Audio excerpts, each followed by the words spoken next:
Okay, when a king has good counselors, his reign is peaceful. When a king has good counselors, his reign is peaceful. Then, the old woman looks after the child to grow its teeth, and the young one in turn looks after the old woman when she loses her teeth. The old woman looks after the child to grow its teeth, and the young one in turn looks after the old woman when she loses her teeth. Then, don't take another mouthful before you have swallowed what you have in your mouth. Now, don't take another mouthful before you have swallowed what you have in mouth. Good morning, ladies and gentlemen, and welcome to the 60th edition of African Cocktail coming to you from Africa region.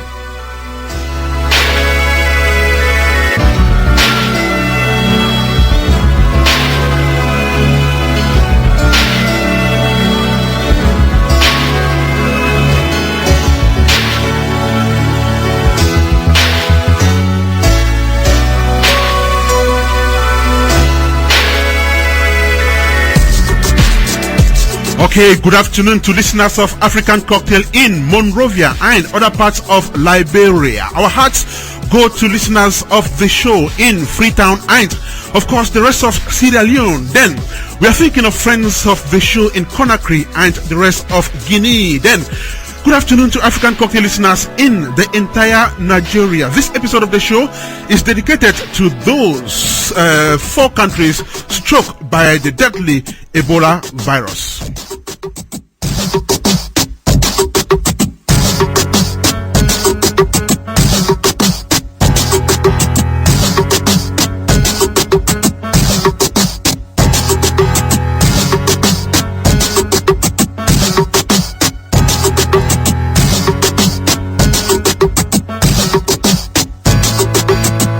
And of course, whenever you get this voice at this hour, 10 a.m. every Wednesday, know that you're listening to African Cocktail. Welcome to the 7th edition of your darling show for phase 2 of 2014, which is of course the 60th episode since we started the show in May of last year.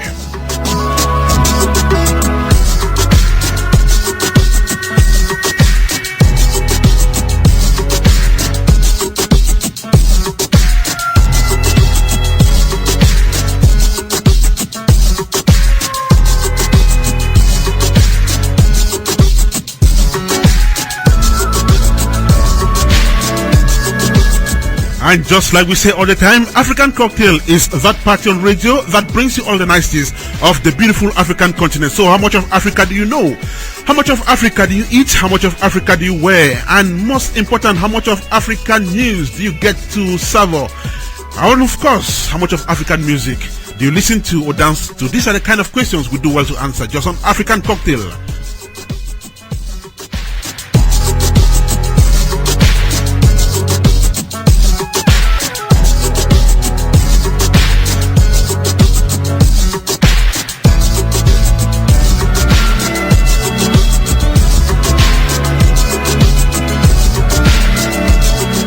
African Cocktail is a mixture of the best values of Africa you can ever think of. And in this 60th episode of the show, we show solidarity to our brothers and sisters who have been unfortunate victims of the deadly Ebola virus, which is not new though, but whose impact in this newest episode has taken the entire world aback. So, what can be done to avert this virus? How can we help victims of Ebola?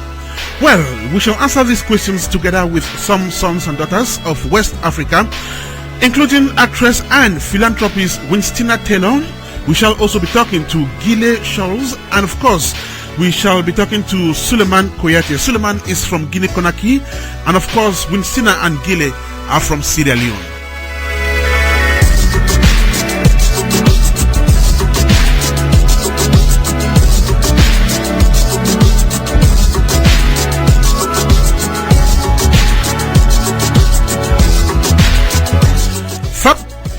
FabAfriq magazine is a household name in the continent's media landscape. First published 2 years ago, it has made great strides as far as painting a beautiful picture of Africa is concerned. The online version of the magazine is another success story, and this was certainly part of its publisher's inspiration when she organized an online reporters hangout recently in Cameroon's economic capital, Douala. Alright, Adeline Kamga Sede lives in Cameroon, but she's now in London on vacation. She tells us more about the progress of FabAfriq magazine and her plans to bring Cameroonian online writers together. She will be one of our guests at large in this edition of African Cocktail, so don't go away.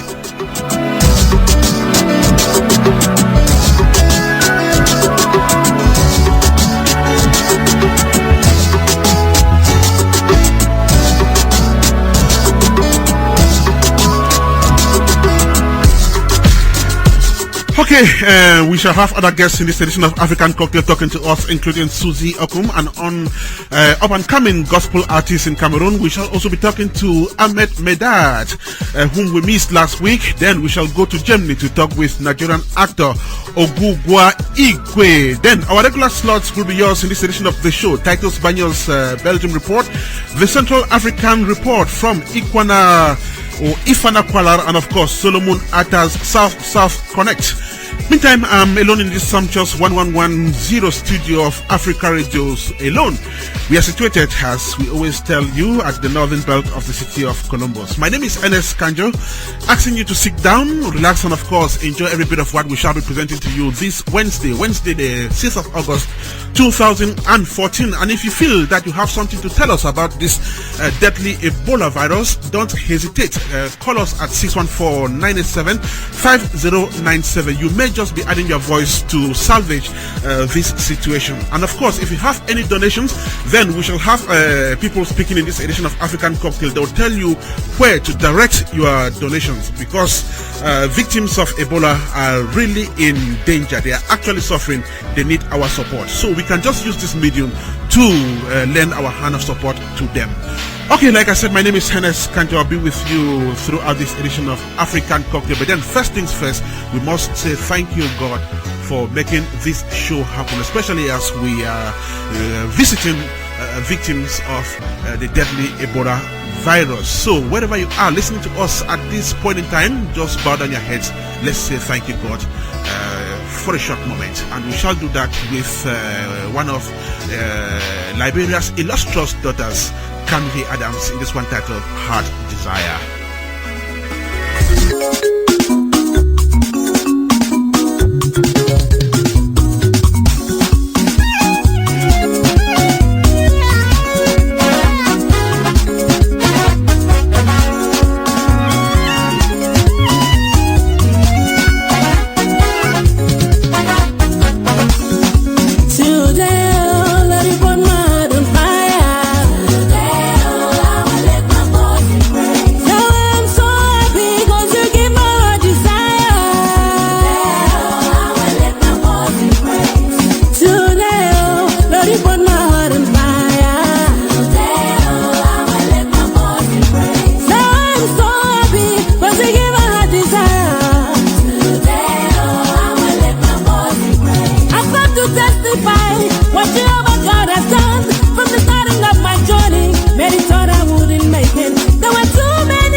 Father, we thank you for making us be able to see this day.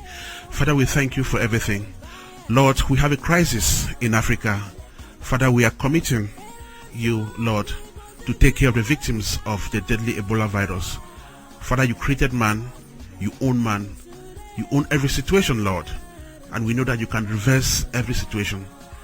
Lord, we want to commit ourselves to you, and that, Lord, you should cover your sons and daughters of West Africa with the blood of your Son, Jesus Christ, so that, Lord, they'll come out of this situation safely.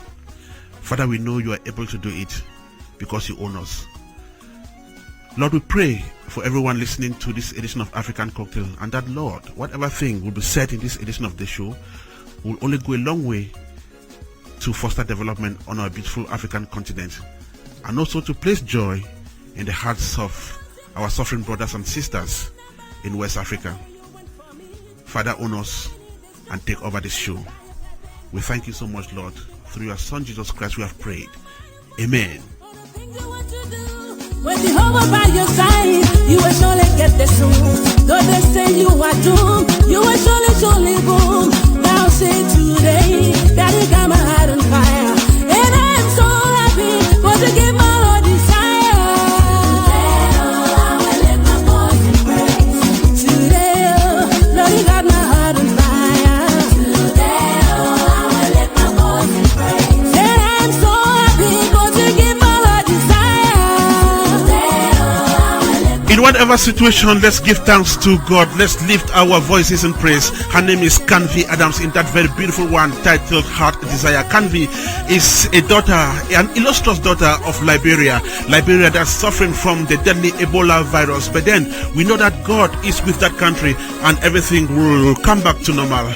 Okay, this is the 60th edition of African Cocktail, coming to you from Africa region. Of course, we're broadcasting from the city of Columbus, the state of Ohio, the United States of America. Lots and lots of people talking in this edition of African Cocktail. We shall be listening to an illustrious son of Guinea-Conakry that has also been hit by the deadly Ebola virus. Souleyman Kouyate is one of our resource persons. He shall be analyzing the situation. Then we shall listen to actress Winston Taylor and, of course, Gile Scholz, who are young Sierra Leoneans making an effort to avert the Ebola virus. Okay, you shall be listening to them just right ahead in this edition of African Cocktail. 614-987-5097 and the number to dial to get in touch with us this morning. And of course, tell us what you think can be done concretely to avoid this deadly situation West Africa is currently going through. Okay, let's begin with our telling track. First things first, telling track, like we always say, is that a song that has a message. And today we have People Nothing to Understand by Super Negro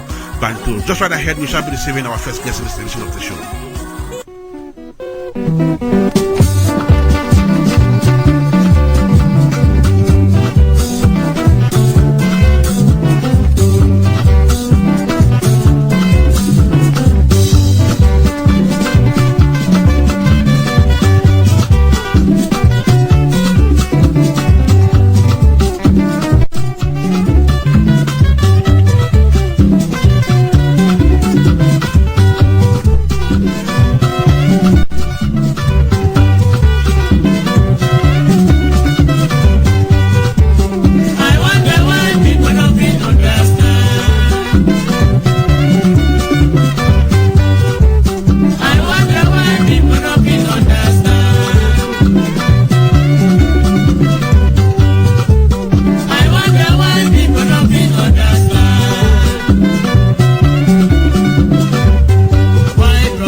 Okay, that was our telling track. People nothing understand.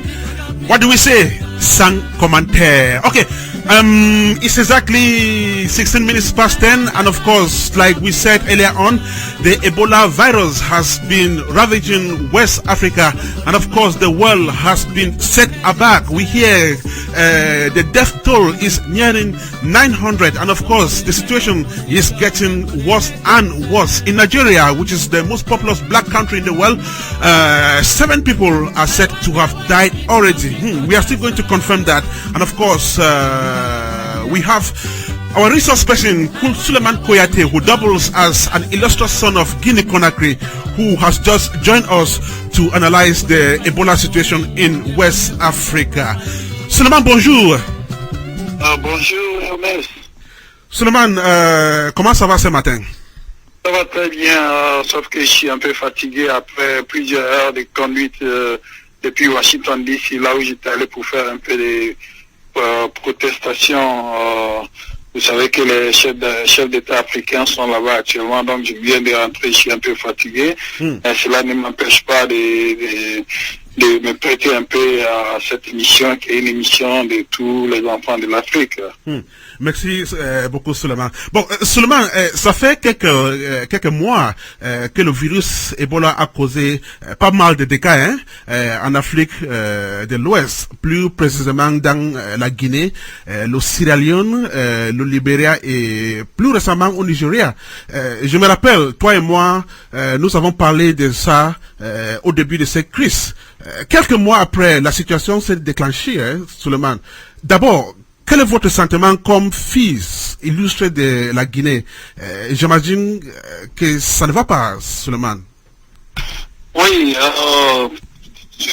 Ernest, vous avez parfaitement raison, ça va pas et vraiment c'est triste quand nous voyons que cette maladie a endeuillé beaucoup de familles depuis quelques mois. Et jusqu'à présent, il y a vraiment pas, on n'a pas encore trouvé les remèdes nécessaires. Donc, en tant que fils de l'Afrique et surtout enfant de la Guinée où cette maladie a récemment commencé, donc je suis vraiment triste et très concerné. Souleyman, il y a quelques gens qui disent que l'intégration régionale qui, avant cette crise, a bien réussi en Afrique centrale ou en Afrique de l'Ouest, a plutôt causé un problème puisque les gens voyagent librement dans le sous-région et en conséquence, ils voyagent avec le virus. Qu'en penses-tu, Souleyman? Bon, je crois que c'est vrai. Vous savez, avec nos organisations sous-régionales, ça demande à ce que les fils de la sous-région se déplacent tranquillement. Mais lorsque nous avons affaire à un mal comme ce virus, cette maladie, et qui est Ebola, qui est très transmissible, donc on doit tout faire pour se rassurer que ça ne se propage pas très vite. Donc, dans ce cas, on doit prendre des mesures nécessaires pour que vraiment on empêche la maladie de se propager en prenant des mesures nécessaires pour limiter un peu les déplacements. C'est quelque chose dont je ne suis pas contre. On a eu 2 ou 3 épisodes de cette même crise d'Ebola en Afrique, mais ce n'était pas grave comme celle-ci, Souleyman. Pourquoi ça s'est aggravé cette fois-ci? Bon, c'est vrai. J'ai écouté récemment une analyse des spécialistes qui ont expliqué du fait que quand le virus s'était déclenché quelque part autre en Afrique centrale ou en Afrique australe, c'était dans les régions qui n'étaient pas aussi peuplées que maintenant. En Afrique de l'Ouest, les zones dans lesquelles le virus s'est prononcé sont des zones de grande densité en population. C'est pourquoi ça s'aggrave actuellement. Et vous savez que la vie sociale en Afrique, plus précisément en Afrique de l'Ouest, est beaucoup communautaire. Les gens sont ensemble, concentrés. Et il y a aussi des problèmes d'hygiène qui sont à la cause de la propagation fulgurante de cette maladie. Je crois que c'est à cause de ça que ça s'aggrave cette fois-ci. Donc les mesures nécessaires doivent être prises pour ne pas que pour ralentir ou pour stopper. Seulement, j'ai écouté la radio ce matin et il y a les gens qui disent que le Ebola n'existe pas, surtout dans les pays avec ce virus. Les gens disent que ça n'existe pas. Et ça peut être le choléra, ça peut être une simple fièvre. Et ils ne pensent pas que ça existe. Avec ce genre de comportement, est-ce que tu penses que ces pays vont vite sortir de cette crise? C'est extrêmement dangereux, c'est extrêmement grave que les gens pensent comme ça. C'est exactement c'est à cause de ce même genre de pensée que le VIH, SIDA a fait beaucoup de victimes parce que certaines personnes ne croyaient pas. Et si tu ne crois pas à quelque chose, tu ne vas pas prendre des précautions pour te protéger. Donc c'est extrêmement grave. Et pour résoudre ce problème, les gouvernements des pays concernés doivent faire beaucoup de campagnes d'information afin que les gens soient conscients de l'existence de cette maladie, afin qu'ils se protègent, afin qu'ils prennent des mesures pour ne pas vraiment être contaminés ou pour ne pas répandre la maladie sur d'autres personnes. Donc il faut des campagnes de sensibilisation pour que les gens comprennent le danger qu'ils guettent, quoi. Sinon c'est extrêmement dangereux. Et que peut être l'impact économique et même politique de cette crise dans le sous-région? Parfaitement. Je me souviens que le lendemain du déclenchement de cette maladie dans mon pays, quand le Sénégal a fermé sa frontière avec la Guinée, ça fait couler beaucoup d'encre. Donc, sur le plan politique, le Sénégal, qui est le pays voisin de la Guinée, ça a commencé à faire beaucoup de remous et les gens ont commencé, beaucoup de Guinéens n'étaient pas contents. Donc, sur l'impact économique, c'est la même chose. Quand un pays qui fait le commerce avec la Guinée ferme ses frontières, économiquement, ça joue sur la population. Mais cela n'empêche, personnellement, mon point de vue est que il y a rien de plus important que la vie humaine. Si cela pourrait sauver des vies, je crois que c'est nécessaire. Bon, Souleyman, passons à une autre actualité. Les chefs d'État africains se réunissent avec leur homologue américain Barack Obama. Et il y a les observateurs avertis qui disent que ces leaders africains ne méritent même pas ce genre d'audience. Quand chez eux, ça ne va pas. Est-ce que c'est votre avis aussi, Souleyman?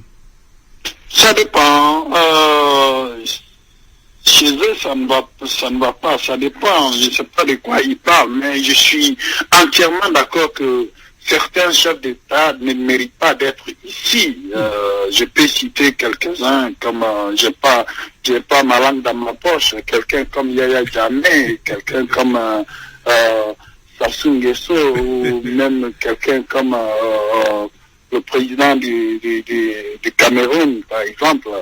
Je crois que c'est ceux qui chantent la Constitution, comme Blaise Compaoré aussi, ceux qui chantent la Constitution pour s'éterniser au pouvoir, je suis contre que ces gens-là soient invités par les États-Unis, qui est le pays de référence de la démocratie. Je suis entièrement contre. Mais par contre, d'autres présidents qui viennent pour chercher plus d'ouverture pour les pays africains, je ne suis pas contre. Seulement, si vous étiez Barack Obama, que disiez-vous à ces leaders africains? Bon, si j'étais Barack Obama, j'aurais exactement insisté sur ce point, sur le renforcement de la démocratie en Afrique. N'importe quel chef d'État qui est resté au pouvoir plus de 15 ans, 20 ans, vraiment, c'est des gens, il faut les conseiller à quitter le pouvoir. C'est comme ça que quand certains chefs d'État s'accrochent au pouvoir éternellement, ça donne souvent des bains de sang, ça donne des rébellions, et les gens sont frustrés jusqu'à un certain point, ça donne un clash, et tout, c'est des vies humaines qui se payent par des vies humaines, malheureusement. Donc, je crois que Obama doit conseiller à ses chefs d'État d'arrêter de changer la Constitution à chaque occasion afin de rester au pouvoir éternellement.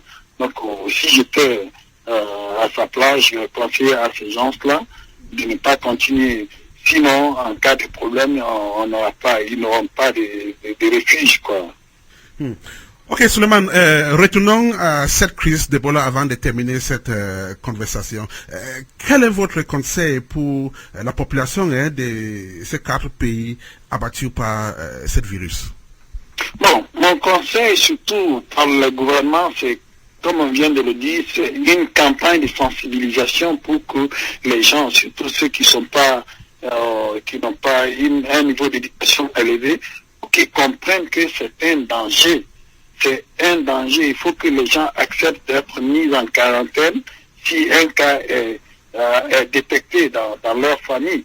Vous savez, la vie familiale en Afrique est extrêmement importante, mais s'il y a quelqu'un qui est décédé de cette maladie dans la famille, il faut que les membres de la famille acceptent de laisser le corps avec des spécialistes qui s'occupent du corps. Sinon, si les membres de la famille s'occupent du corps, ça va transmettre d'une personne à une autre. Donc, ça va ravager toute une famille. Donc, le conseil que je peux donner, c'est une campagne de sensibilisation pour que les gens comprennent ce qu'il faut faire pour freiner l'avancée de cette maladie. Continuons des campagnes de sensibilisation. Seulement, merci beaucoup d'avoir été avec nous ce matin. Hein? Merci, Ernest. Bonne journée. Il faut passer une très très bonne journée. His name is Souleyman Kouyate. He is one of our resource persons on this show, and of course he is a son of Guinea-Conakry that has also been hit real hard by the deadly Ebola virus. Okay, this is African Cocktail, the 60th edition. We'll be right back. Abakade Quality Auto Services. Joe Boy, Judging Jane on Chrome has Tracy, and I drink Sano. Sakana problema. Swakoma Quality Auto Services. Udianesa with the car Bemawon. Uni how crab. Say oil change, tune ups, engine repairs and replacement, and now tire changes. Or better than cast your car beddings onto Quality Auto Services. Now best smiling. Quality Auto Services. Our 5599 Westerville Road, Westerville, Ohio 43081. Phone number 614-446-0773. Obie and upon on Chrome accompaniment on so 9 a.m. to 7 p.m. Quality Auto Services. Oh, best smile.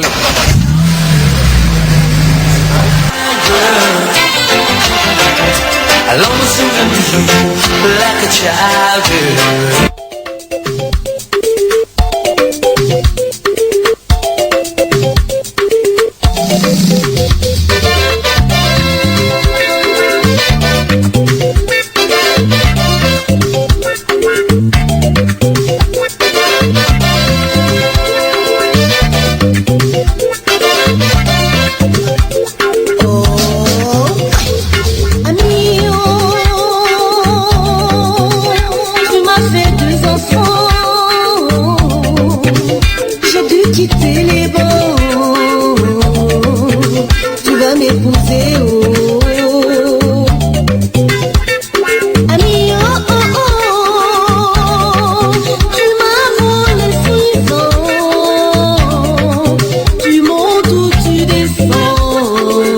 Okay, our musical ride has just begun from Cameroon. We are still in Central Africa. And of course, this is African Cocktail, the 60th edition of the show. Just right ahead, we shall be talking to Winston Atello. Winston Atello is an actress and of course a philanthropist. She hails from Sierra Leone. And of course, she and one other illustrious daughter of Sierra Leone have been doing their own best. They've been doing their own, contributing their own little quarter to fight this deadly Ebola virus. They'll be telling us just right ahead in this edition of African Cocktail. Don't go away. You're listening there to Jackie Bio in that one. Tu vas m'épouser. Si c'est votre plan, vous avez tapé à côté.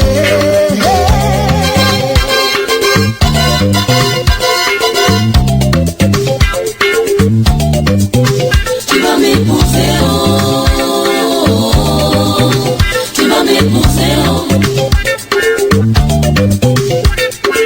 Les années passent, je vais faner, bon je m'agale, j'en ai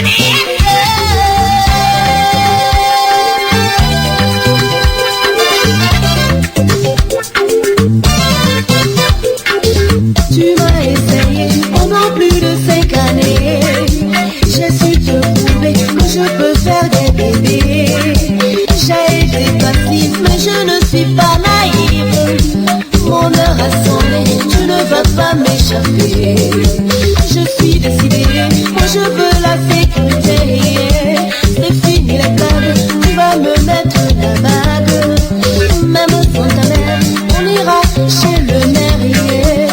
Fini le jomba, tu vas signer peu ou pas.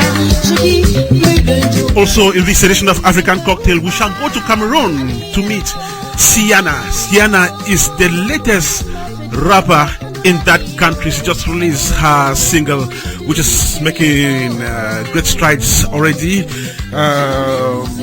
She is based in the southwest region of that country. When we get there, CIANA will be telling us more about this latest track. And of course, that interview is going to happen thanks to our very good friend in the UK, Cynthia Tabe. This is African Cocktail, the 60th episode, coming to you from Africa Radio.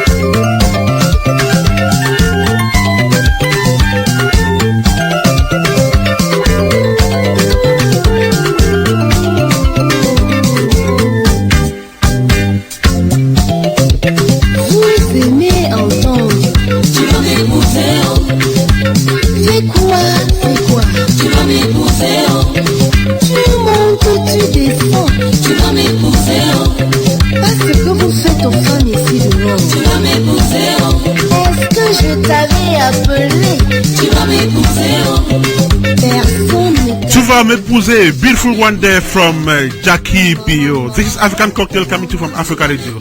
Our guests will be joining us just right ahead in this edition of the show. Don't go away. Jackie, c'est Jackie. Pour le meilleur et pour le pire.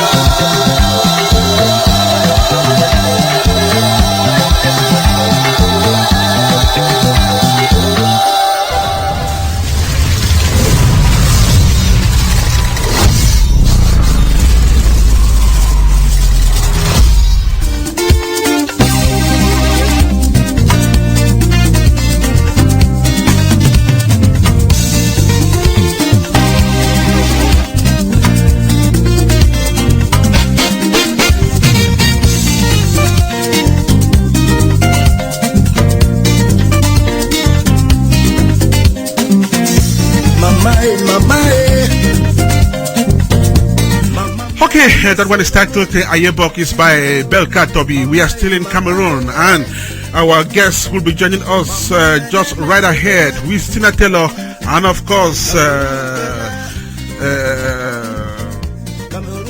okay, with Tina Taylor and Charles will be joining us just right ahead. Don't go away.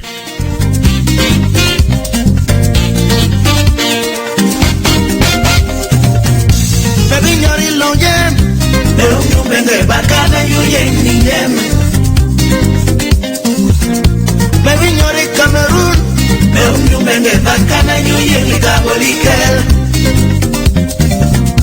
Mama por la ya me calme.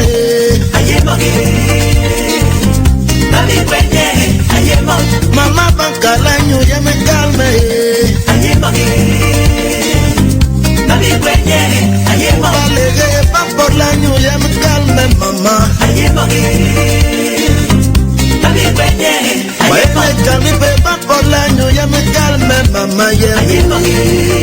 Okay, while we wait for Gile and Winsina, let's have this one. Is your car problems giving you sleepless nights?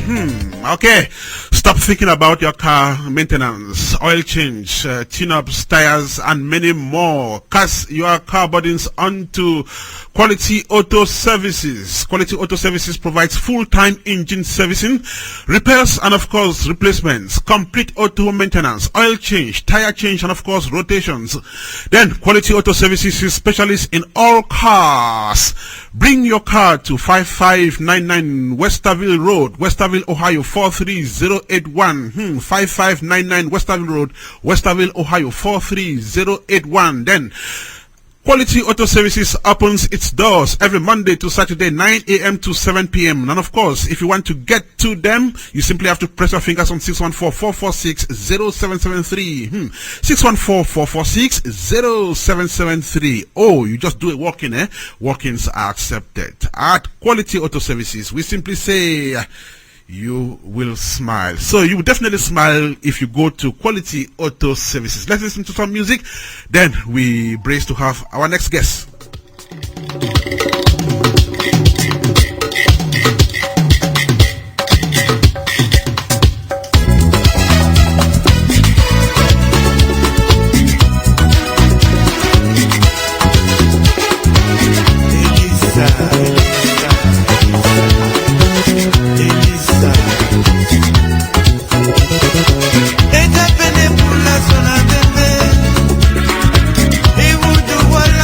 And that one is titled Elisa by Dinabel. Beautiful music coming to you from Cameroon. Then, yesterday, it was 887 people who have died of Ebola. Then, when I got up this morning, just before I came to the studio, I was told that the death toll has risen to over 900, which means that the situation is getting out of hand. And two of young Africans who don't want this situation to get out of hand are Winston Taylor, who is an actress and philanthropist, and of course Guy Charles. They are both Sierra Leoneans who want to fight Ebola tooth and nail. They have been organizing a donation in Maryland, and of course we hope that something great is going to happen from this initiative. They are now with me on African Cocktail to tell us the story. Winstina and Gile, welcome to African Cocktail. Thank you. Winstina, the last time I had you on this show, it was kind of fun, but apparently today the atmosphere is not the best, and I understand the recent outbreak of Ebola in West Africa, which is no longer news, yet its devastating effects are putting the world aback. So I would imagine you ladies have been having sleepless nights as daughters of Sierra Leone, one of the countries that is hit by this virus. Yes, we have. And it's a tragic in every nation. It's just not Sierra Leone and Guinea, Liberia, wherever the outbreak is. As well as we believe Nigeria also had a breakage. So it's very devastating wherever it's affecting the people of this, country. Gile, tell me how you felt and reacted when news of the outbreak got to you. I'm not too sure if her phone dropped because we connected. She connected me. Oh, okay. Wisla, you just take over from there. How did you react the first day you got the news of this outbreak? Basically, the first day I believe we got the news for the outbreak, our first initial thought is for the people back home because we're in the United States. We're just calling our family members, calling everyone to make sure everyone was okay. And as time goes on, it became more prominent that this is a very deadly and very terrible disease that we're doing everything. We're in America. We're trying everything possible to try to make sure we reach out to make awareness of what is going on as well. Right. Oh, okay, let's just take a break. Time for us to get Gile back on the air. I'll be right back with you. Okay, no problem. Thank you.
for those of you out there who have a say on this very serious situation that has befallen Africa, please just tell us what you think. Simply press our fingers on 61497 5097 and tell us what you think Africans can do to help these 4 countries out. And it is really frightening when we hear that it's getting into Nigeria. You know how populated Nigeria is, and if it gets into Nigeria, if it is not stopped, it could be really, really ravaging. We don't want that to happen. Reason why we're opening our airwaves for people to make suggestions, and everybody's opinion now counts. Everybody's opinion now counts. All right, this is African Cocktail. We are struggling to get back to our guests in Maryland, Winston and Gile.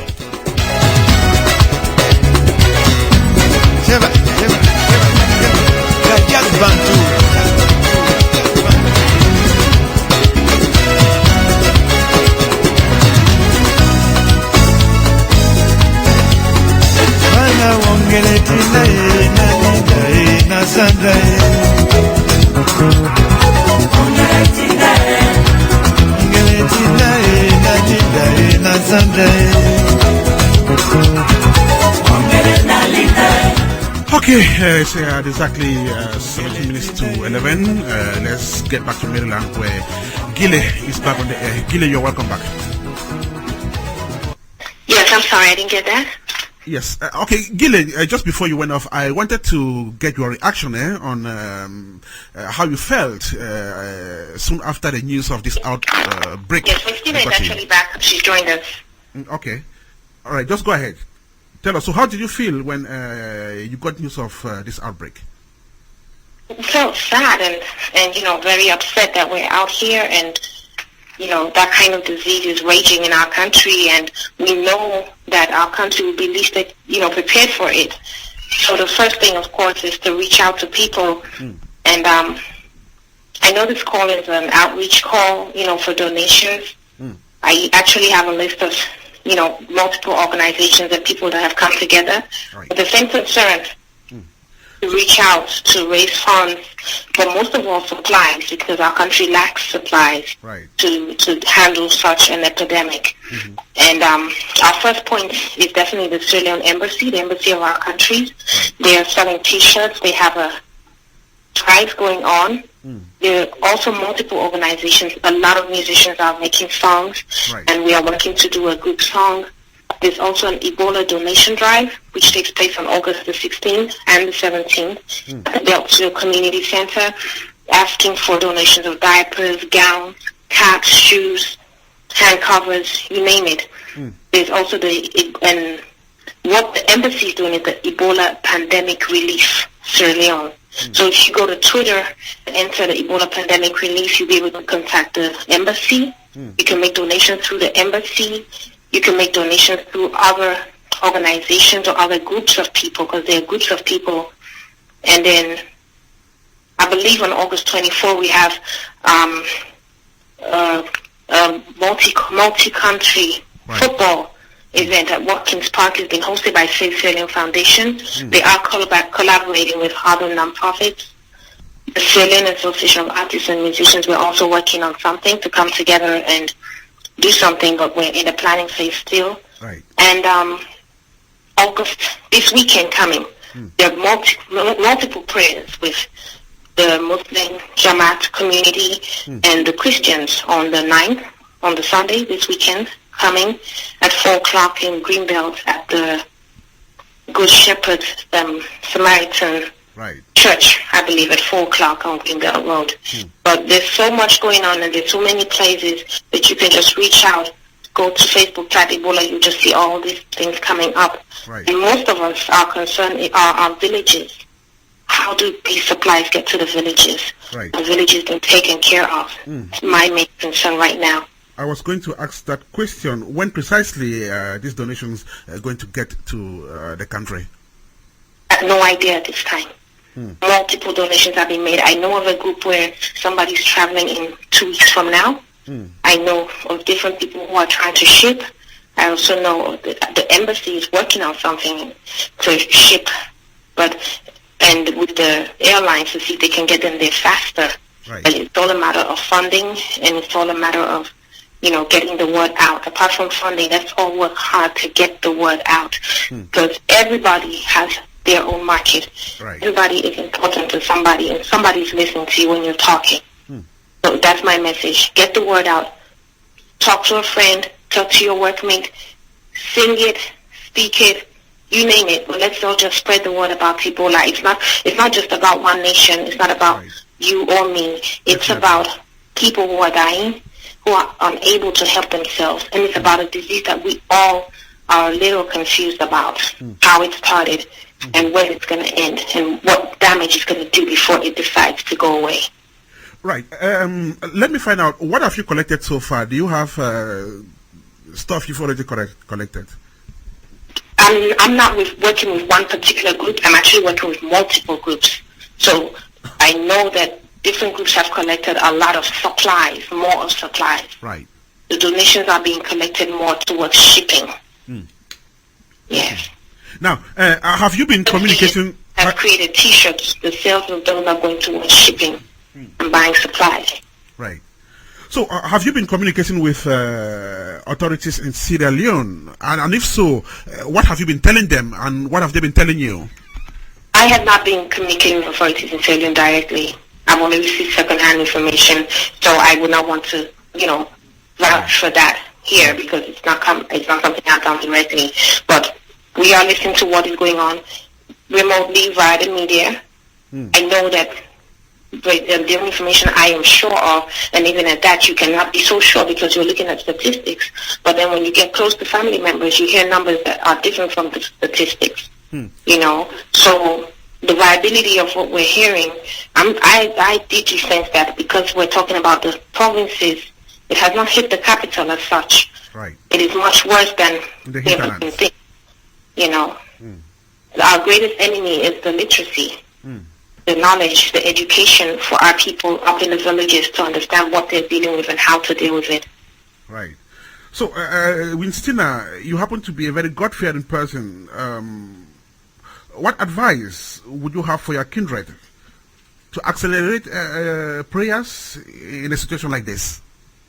Right now, it's just my number one concern and prayers for my people is for them to be educated. Just like Ms. Gill has said, the literacy is very common in our country as well as the other nation. It's just not Sierra Leone, Liberia, Guinea, everywhere this outbreak is going on.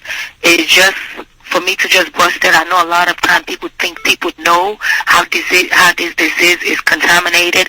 Basically, on my knowledge as well as from the CDC, Center for Disease Control website, this disease is contracted through direct contact. And I'm just speaking to everyone that's listening, even if it's your family member, your daughter, your mother, your aunt. Sometimes because of the affection we have, we tend to try to care for them. But one thing they're not understanding why. Hello. Okay, we lost our guest there, but then you heard it. Winstina was simply telling her people to be more cautious and, of course, collaborative. Then let the information spread. People are dying. It's about lives. So we can do something, and that something can just begin with donations. You can contact the various embassies of the various countries, wherever you are, and donate whatever you have. The authorities are going to make sure that whatever you donate is channeled to these suffering countries. It's a big issue, and we'll definitely come back to this next week because we know it concerns all of us. Okay, let's go back to Maryland. I think Winstina is back to run off this conversation. Welcome back, Winstina. Yes, okay, you were trying to advise people on what to do in such a difficult situation. Winstina is back. Okay. I apologize. Right, go ahead. No, I was just explaining. I'm not too sure where I was cut off at, but it's just for people for the educational purpose on how this disease, this dangerous terminal disease, is contracted through direct contact with blood, secretion, or infected person. I know sometimes we're exposed to object and coming close to a family member who we are trying to help, but at the same time, even if you're trying to help them, it's also to make sure you cover yourself. Preventive methods are very, very important at this point, because you cannot be helping family member. You're also contracting it, passing it on and on to everybody. Some of the symptoms that I know a lot of people have heard, but if you're having fever, headache, joint, muscle pain, weakness, diarrhea, vomiting, stomach pain, those are all stuff you need to go to someone so you can see what is going on. Even if it's a rash, red eyes, hiccups, cough, all of these things are signs and symptoms of you contracting Ebola. And coming close to your loved ones, you're just spreading it more. So it's good for you to choose preventive methods, and sometimes the incubation period of these symptoms will come between 2 to 21 days. So basically it's just for you to try to prevent other people from getting it. I know sometimes we'll see some pictures that people are like covering their mouth. All of these are ways for you to prevent it. Even if you don't have anything to do, it's just to educate our public. Education is the key to preventing more of this disease from spreading. And also we really, really need more donation. It's not even the aspect of money. It's the preventive equipment that we need, like gloves, bleach, I can say I'm not too sure, bleach and covering your mouth. I know right now we don't have the N95, but if we can have stuff to just cover up and a way for us to get it back home to our people, that will really help. It's not just Sierra Leone that is devastated with this outbreak. It's many, many other countries are also devastated with this outbreak, which we're asking and imploring for help from every aspect of the country, because Liberia is part of this, Guinea. So it's just for us to have the help that we need as a nation. Okay, thank you so much, Winsina. I think the message has gone through. We may get back to you next week to see how much progress would have been made, Winsina. Okay, thank you so much for having us. We really appreciate the opportunity for us to speak to our people. Okay. All right. Thank you. Thank you so much. Okay, Winstina Taylor and of course Gile Shores. They are Sierra Leoneans living here in the United States of America, but then very, very concerned about what is happening out there in those 4 West African countries. And we hear one of the nurses who has been helping to helping out the situation there in Nigeria has just been consumed by the same disease she was fighting. It's so heart breaking. Well, we hope that it is going to stop. It is going to stop. Okay, this is African Cocktail coming to you from Africa Radio with Ernest Kanjo. We'll be right back.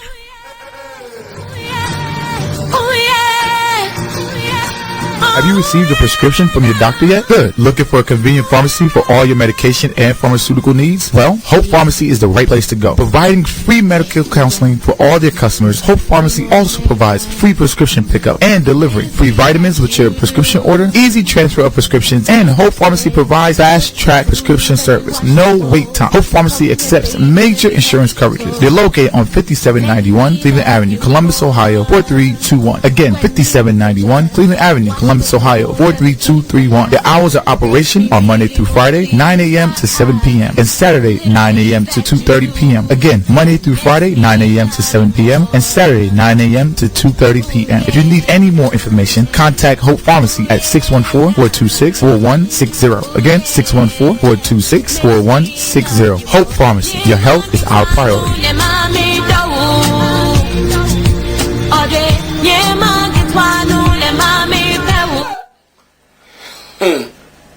Le monde se résume en 2 mots. Merci et pardon. Ça veut dire quoi? Quand quelqu'un te fait du bien, il faut savoir lui dire merci. Et quand tu poses des actes négatifs à l'endroit des êtres humains que nous sommes, tu demandes pardon.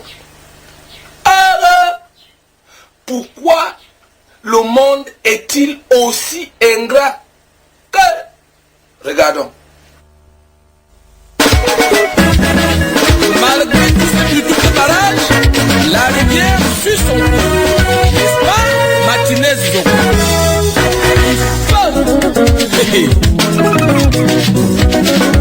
L'ingratitude envahit le monde.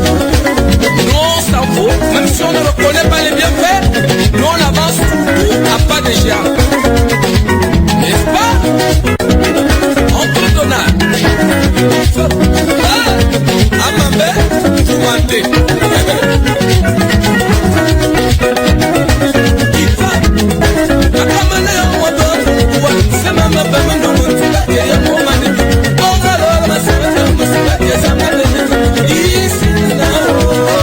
Hey, and that is the big Kusija. We are still in Cameroon, precisely in the center region of that great West African country.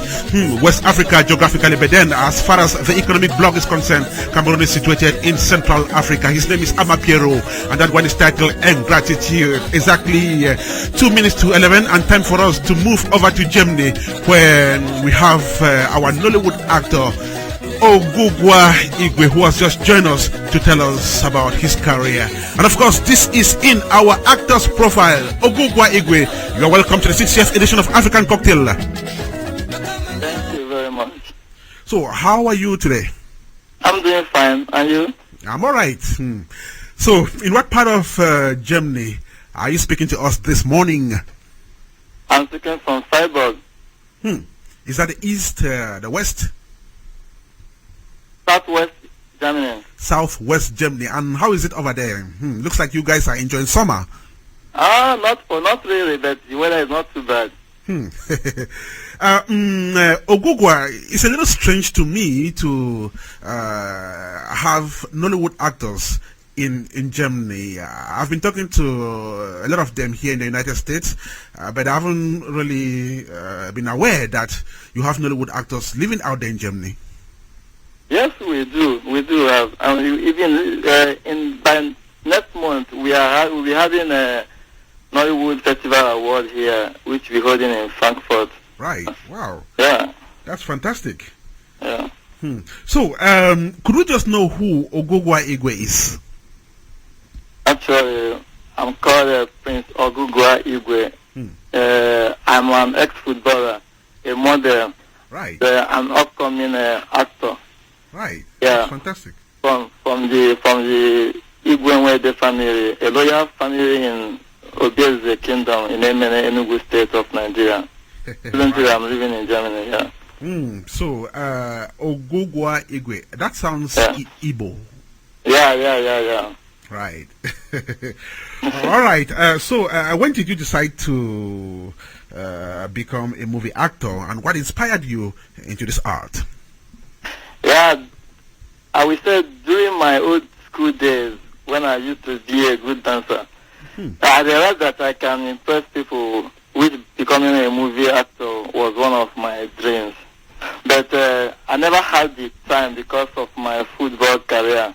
But after my knee injury, which caused my early retirement in 2008, aftermath, I went into modeling in 2009.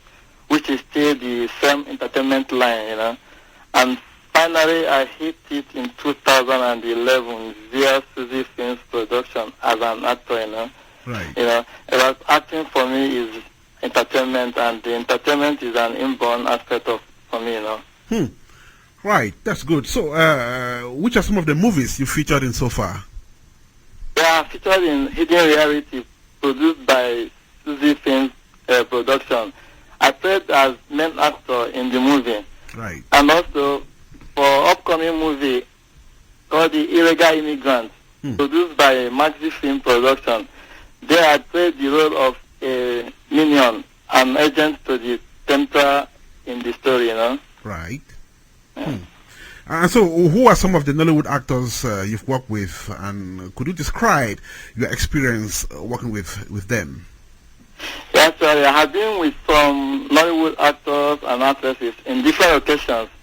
Some of them are Uche Wodo, Emeke Nyaocha, Francis Onwuchi, and others. Though I have not done any movie with them, but I will be working with them, with some of them, in my next movie project, That's great. So, which are some of the roles you would love to play in stories? Oh, are you telling us that you are a flexible actor? Yeah, I would simply say that I'm flexible, as long as the character has no negative message to the society. Right. That sounds good, eh? So, what makes you think you are a good actor? When you are on set, when you're production, what do your producers or directors tell you? Okay. But I think their analysis can come from the audience watching me and those analyzing the movie. My directors and producers always tell me thank you, and I always end in good connection. But I think I have to work with more directors and producers to actually know how I am rated, Right.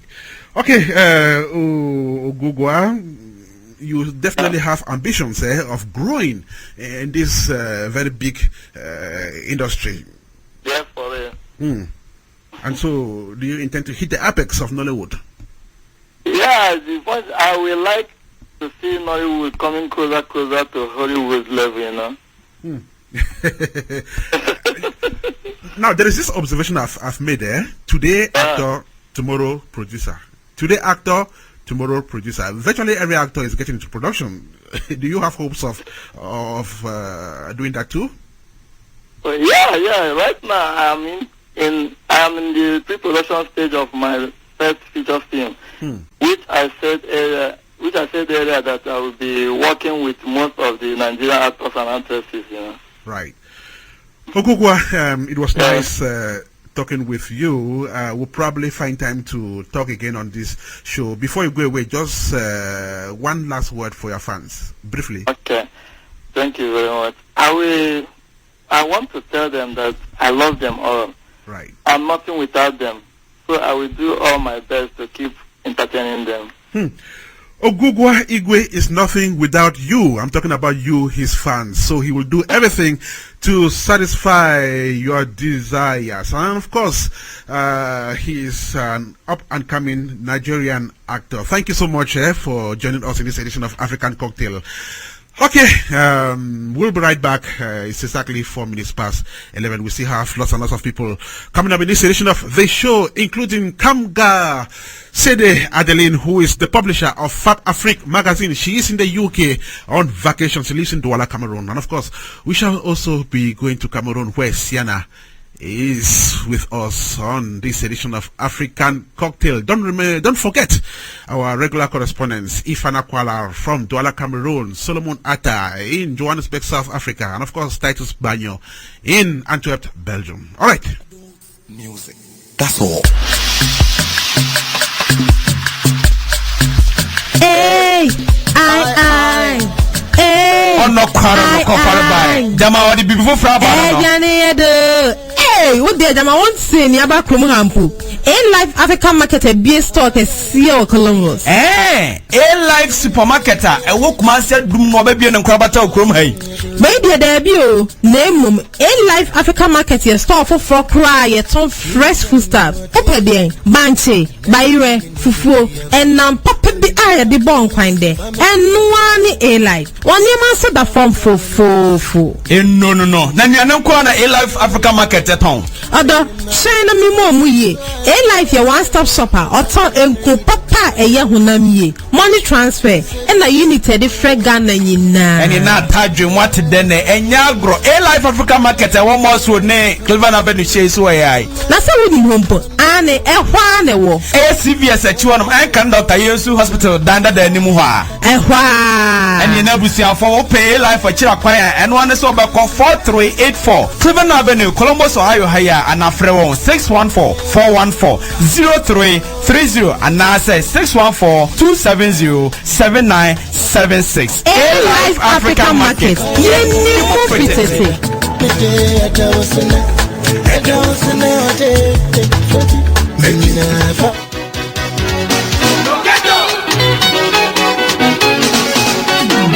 This is Africa Radio. This is Africa Radio.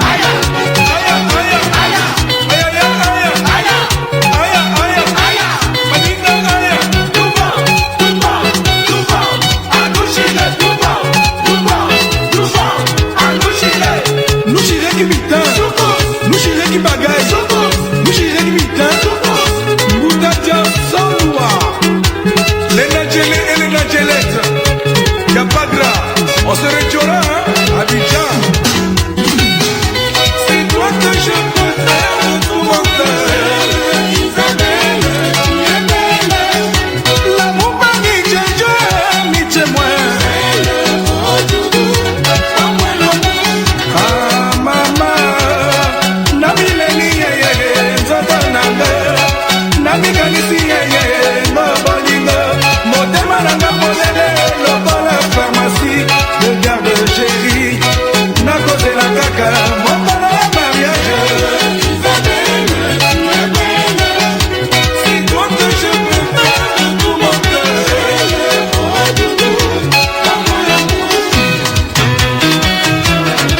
Et Nani Kwela, et Wana Tsunga, et chérie Kabapeta, et chérie Kabapeta.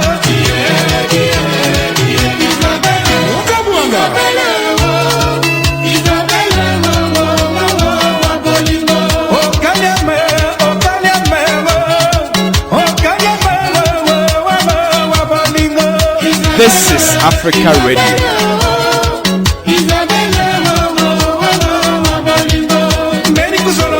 Belle chanson, nous sommes rentrés chez les Congolais avec l'homme qui s'appelle Olus Mabele dans Douce Isabelle, une très très belle chanson sortie dans les années 80. We're doing the Sukut Jar. Hey, beautiful music. And of course, this is the 60th episode of African Cocktail coming to you from Africa Radio. At exactly 8 minutes past 11, time for us to move to Central Africa and precisely in the city of Douala. We are at the banks of the River Vuri, where our reporter Ifana Kwala is now on the line to give us updates on what has been happening out there in that sub-region. Ifana, welcome to African Cocktail. Welcome, Ernest, and fans of African Cocktail to contributions from Central African sub-region. I must say all has not been well in Africa with the outbreak of the Ebola virus diseases. The disease typically occurs in outbreaks in tropical regions of sub-Saharan Africa. Between 1976, when it was first identified, through 2013, fewer than 1,000 people per year have been infected. The largest outbreak to this date is the ongoing 2014 West Africa Ebola outbreak, which is affecting Guinea, Sierra Leone, Liberia, and likely Nigeria. Ebola virus disease, EVD, or Ebola hemorrhagic fever, is a human disease caused by the Ebola virus. Symptoms typically start 2 days to 3 weeks after contracting the virus, with a headache, fever, sore throat, muscle pains, and headache. Typical nausea, vomiting, and diarrhea follow, along with decreased functioning of the liver and kidneys. At this point, some people begin to have bleeding problems. As the Ebola virus outbreak rages on in West Africa, leaders of four countries met over the weekend to prepare emergency measures to combat the unprecedented epidemic. The president of Guinea-Conakry, Sierra Leone, Liberia, and Côte d'Ivoire met on August 1st, 2014 in the Guinean capital, Conakry, to agree on an emergency plan.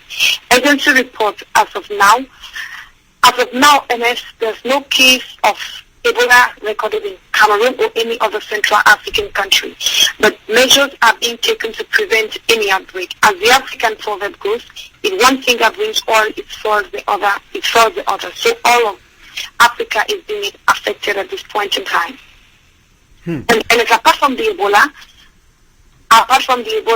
is disturbing us. Right now, the administration of the U.S., President Barack Obama, is working to strengthen ties with Africa at a 3-day summit in Washington for some 50 African countries' head of state.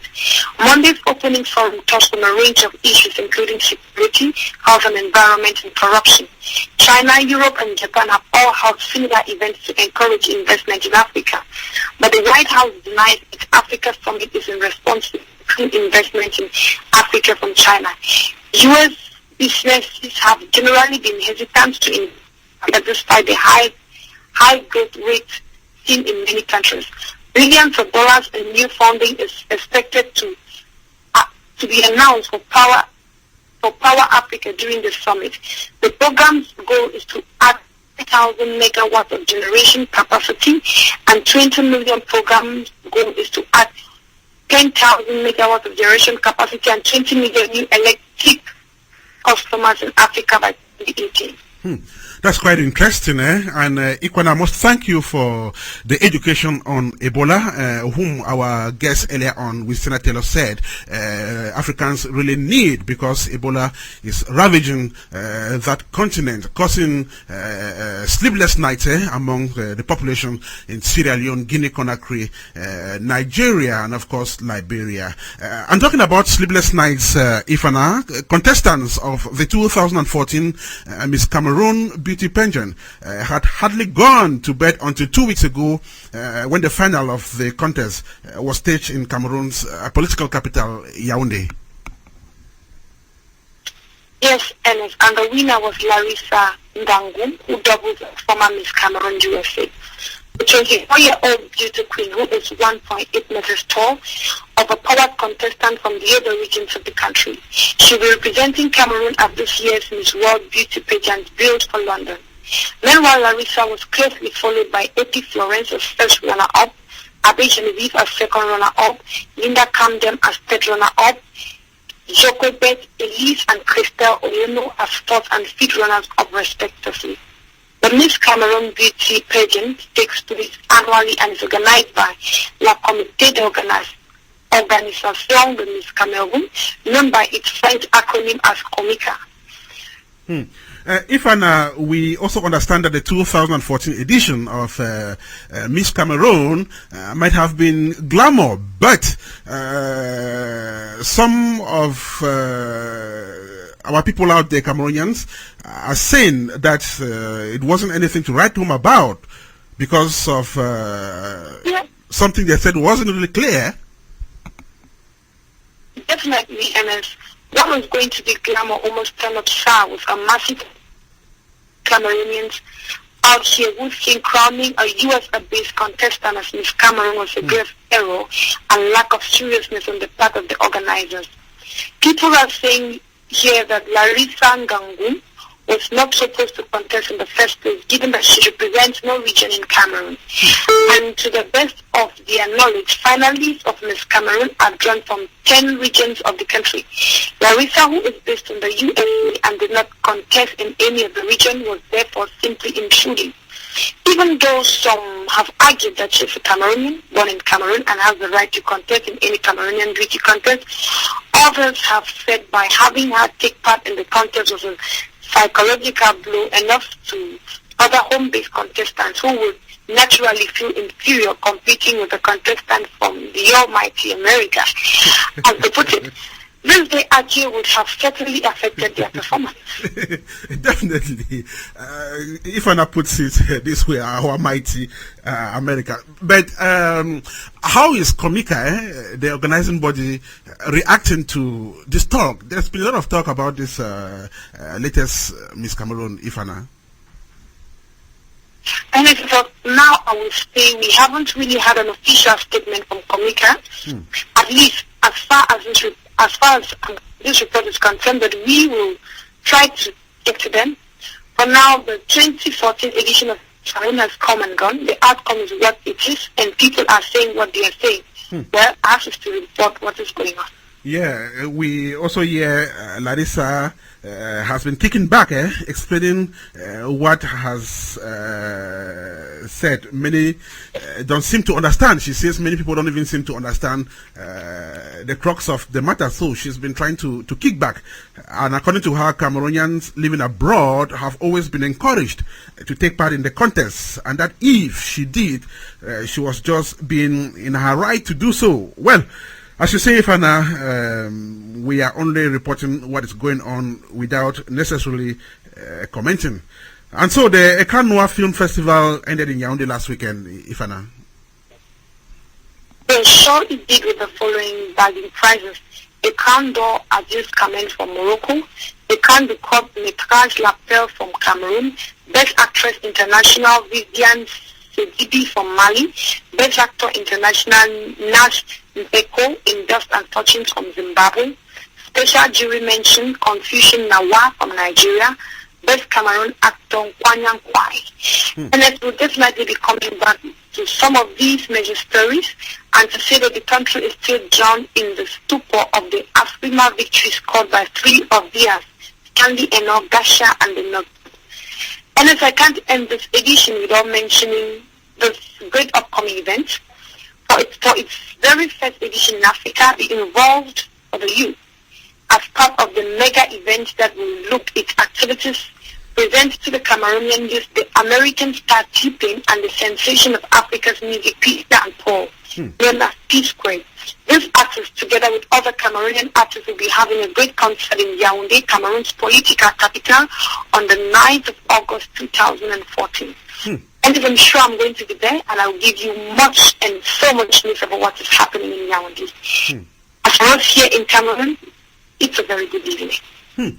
Okay, she's always there for us. Ifana, thank you so much for that very handsome package from the Central African sub-region. We hope to have you again next week for yet another beautiful package from that end. And of course, this is the 60th episode of African Cocktail. We are gradually but steadily moving forward. Okay, we'll be right back.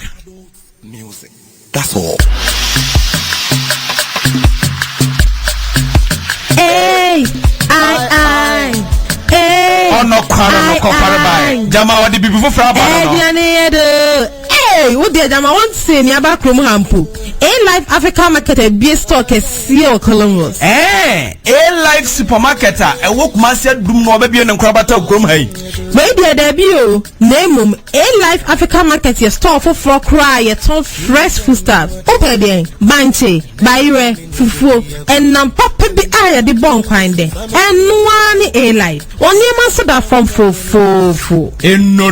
Nani, I don't call A-Life Africa Market at home. Other, send any more ye. A-Life a one-stop shopper or turn a papa a yahunami money transfer and a unit a different Ghana and in that time what then and yagro A-Life Africa Market a one more would name Cleveland Avenue Chase way. That's a winning home and a one CVS at one of Ankan Dr. Yosu Hospital Danda de Nimuha. And you know we see for pay A-Life for Chirakwaya and one is over 4384 Cleveland Avenue, Columbus, Ohio, Haya and Afrewo 614-414-0330 and now says 614-270-7976. A-Life Africa Market.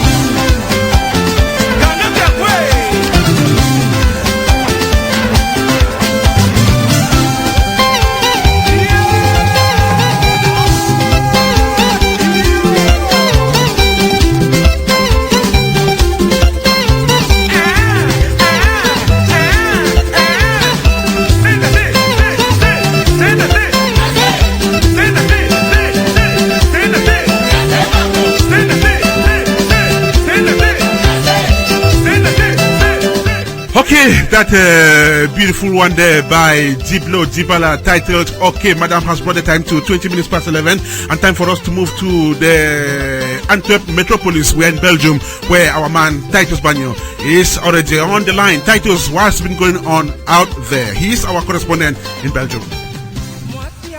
Yes, Ernest, welcome to the Diamond City, Antwerp. The weather is actually gloomy today with no sunshine but a cloudy atmosphere and slight drizzles.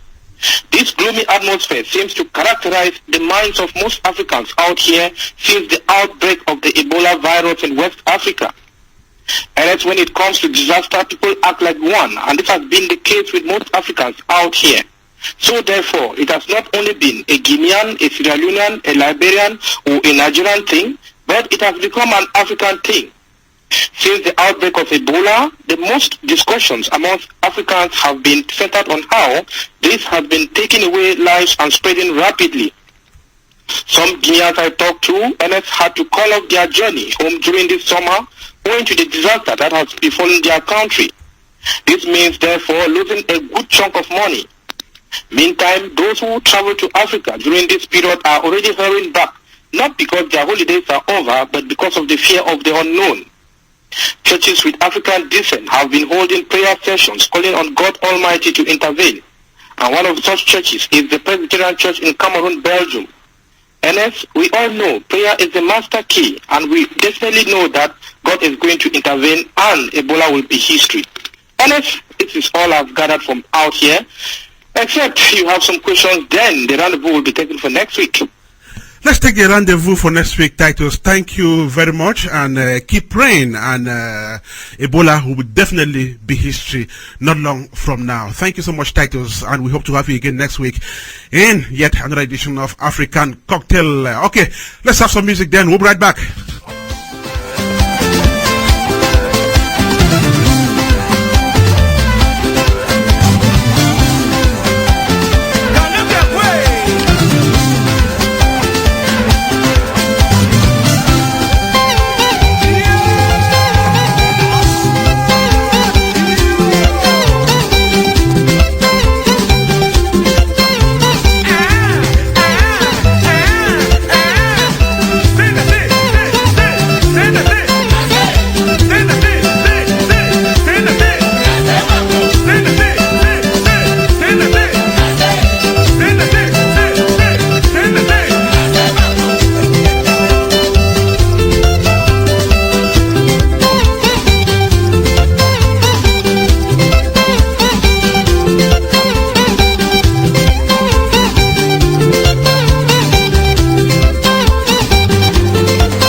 Chanson sortie dans les années 90, plus précisément au début des années 90. Lui, c'est Diblo Dibala, un homme de la guitare, guitar solo, quite dexterous on his guitar. His name is Diblo Dibala. He was one of the members of the Loketo band with Olusma Bele, Magmake, and of course lots and lots of those talented Congolese boys who made music tick in the yesteryears. This is African Cocktail coming to from Africa Radio 61497 5097. We are now moving to London, where we have the publisher of FabAfriq magazine. Her name is Adeline Kamga, Sede, who is now on the line to tell us about her latest projects. Adeline, Welcome to the 60th episode of the show. Thank you, Ernest. How are you doing today? I'm alright, Adeline, except for the fact that Ebola has been clinching us to the ground, and it's a gloomy atmosphere out there, I must say. I understand. We must put everything in the hands of the Lord. Definitely. You know, He is the giver and the taker, so we must believe in Him and keep praying. We have to keep praying. Repose of the souls of the departed, yeah. Right. So, Adele, it's a bright day here in Columbus, Ohio. How is it out there in London, UK?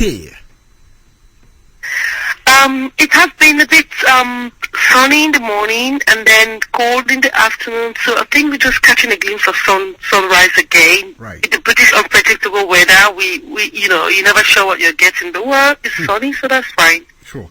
And so, Adele, you run FabAfriq magazine, as I've announced earlier on, and you are also a blogger. You recently organized a forum that brought together Cameroonian online reporters, dubbed Bloggers Hangout. That was in Douala, Cameroon. We will come back to that. But first, could you just tell me, weeks after this deliberation, have you noticed any change on Cameroonian websites, especially the ones that cover entertainment? I know you were out there to talk about the improvements that should be made on Cameroonian websites. Yeah, I think what I've noticed so far, and this is that lots of people are sharing, you know, many more people are sharing their articles. Right. At first, I could hardly see anybody sharing or promoting what they've written.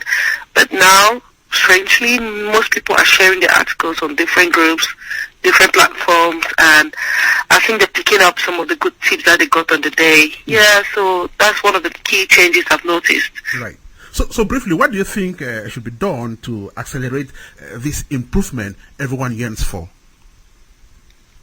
Well, to the best of my knowledge, for a community work is what's going to really help others to, you know, to come out of their shelf. Also, competition needs to be heavy and strong. Right. If somebody knows that you're doing something, you know, that you're doing something similar to what they're doing, and if this thing is what they want to take seriously, then they are bound to get up and do it better, because at the end of the day, they want to be best at what they do.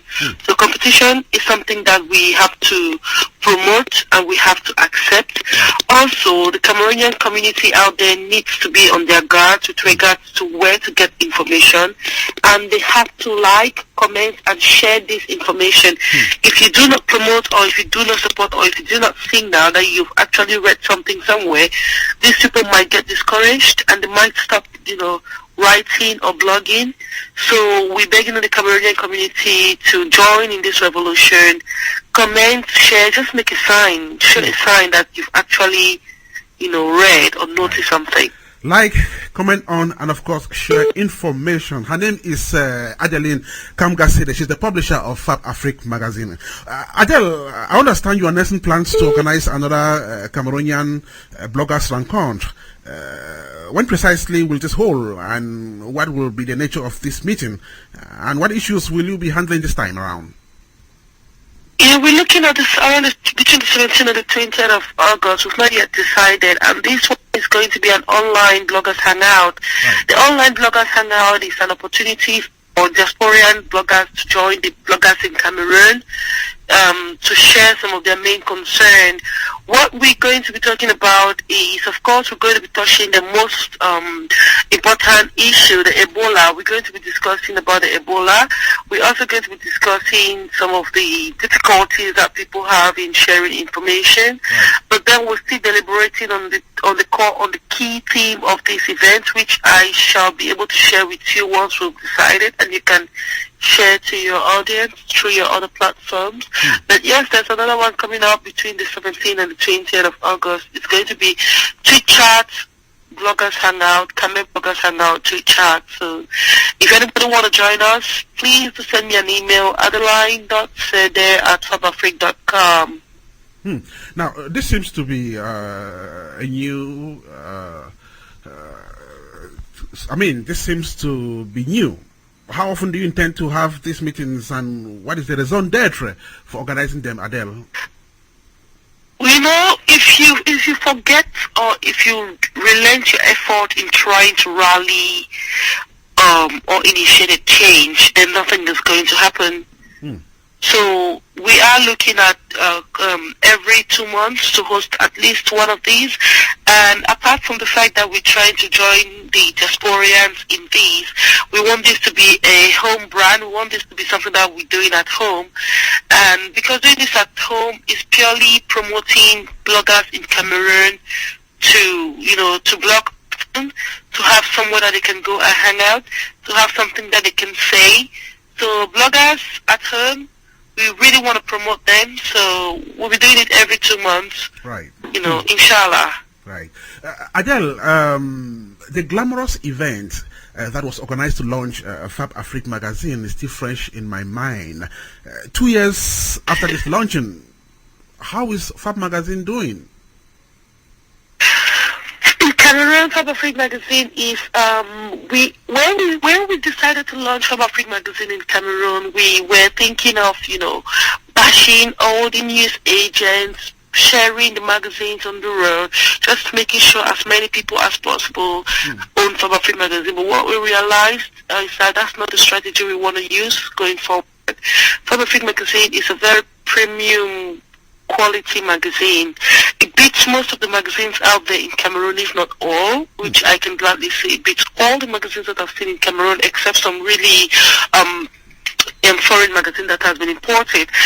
And we have decided to do FabAfriq magazine to, distribute to strategic locations like hotels and resorts and big companies, and also on subscriptions. Right. So news agents, you have a few fuel stations who stock the magazine on, but we want to make sure we target the right audience, and the people that actually purchase a copy of FabAfriq magazine are those who can actually afford to buy some of the goods that are also the product that are advertised by our advertisers. Right. So it's doing all right in Cameroon. While in the UK, it's the team in the UK is even stronger than they were before, and we're working on the next 2 issues right now, and we're calling on anybody who has something to submit. Could be a finance, relationship.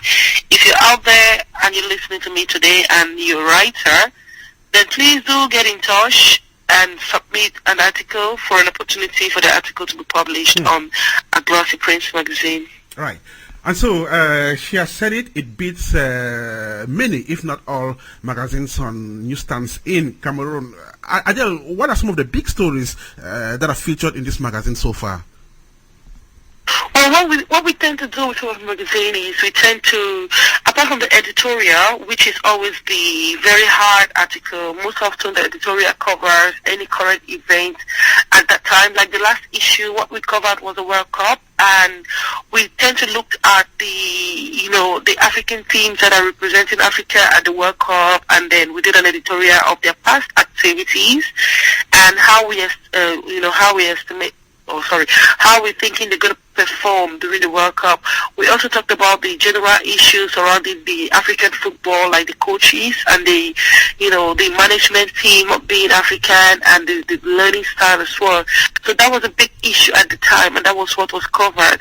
The next issue is going to be more on technology, and we're going to be doing a strong editorial on technology in Africa, the effect, and what we're expecting in the next few years.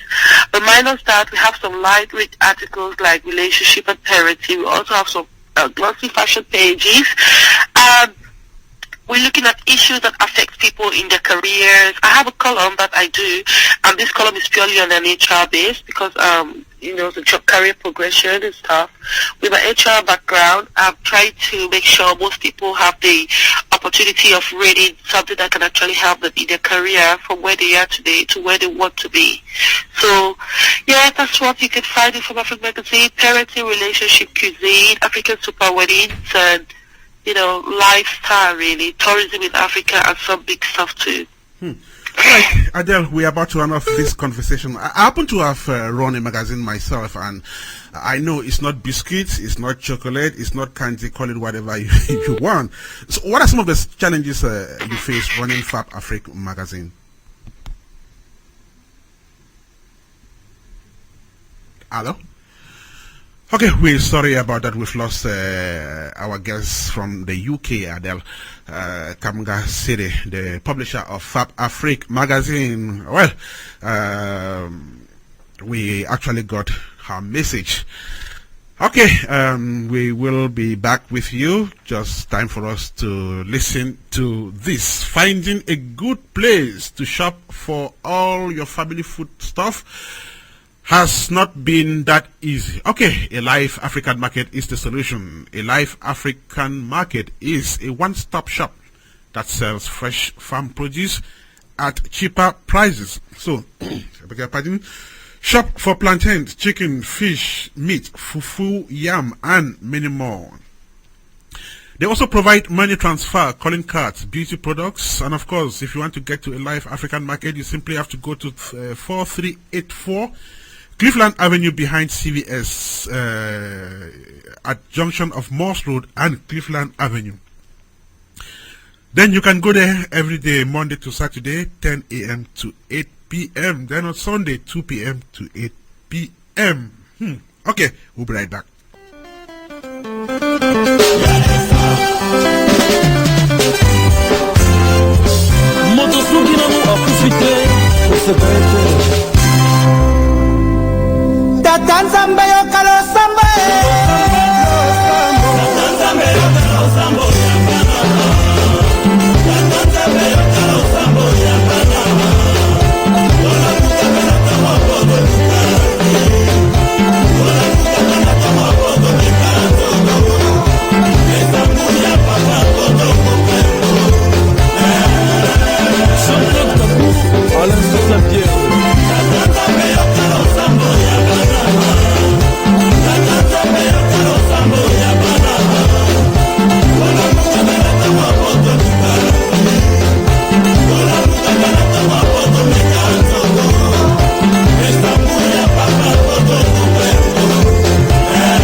Restez chez les Congolais avec Extra Musica, and that one is titled Losambo.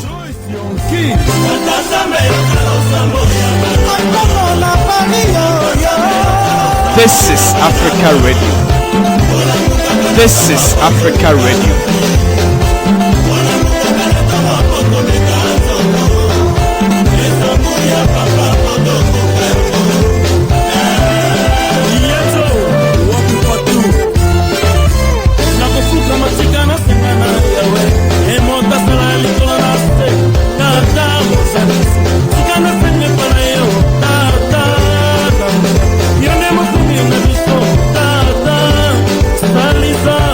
Papa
beautiful piece there titled Losambo by Extra Musica. We are still in the Democratic Republic of Congo at exactly 18 minutes to midday. Time for us to move down to South Africa, where we hear our man Souleyman Ada is already on the line. Souleyman, if you are there, welcome to African Cocktail. Thank you, Ernest. Welcome to Johannesburg, the city of gold, right at the tip of the African continent.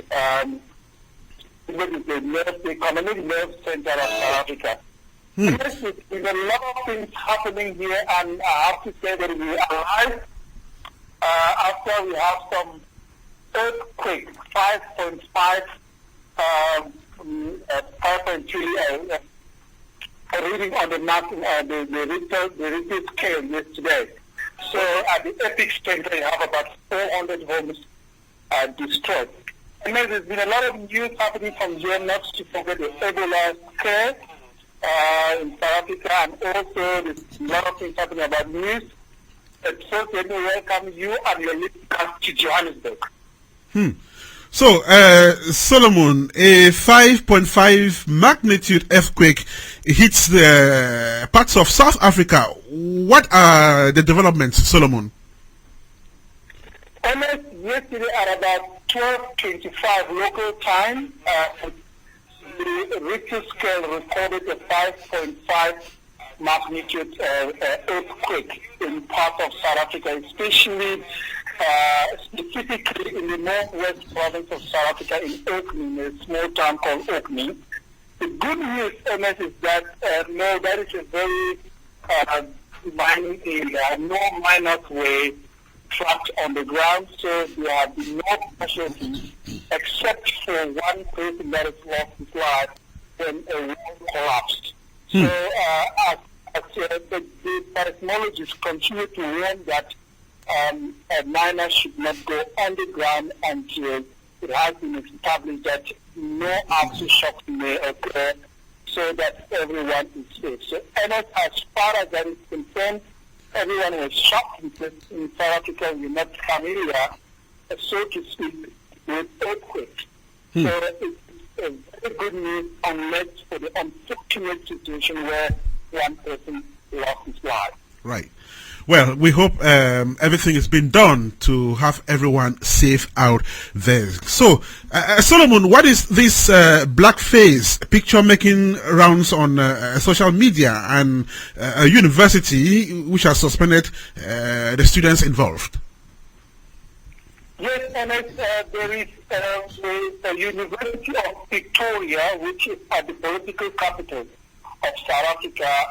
They have dressed up and fun party whereby two white girls painted themselves black and dressed up like African ladies. So the university is not taking it lightly. The girls reported to having suspended by the university, and the university has launched an inquiry into the incident. And it's saying, the institution is saying that the two girls painting themselves black, which the two girls claimed they were just having a bit of fun, as students and youngsters would do. But the university said that they have forced the institution into disrepute.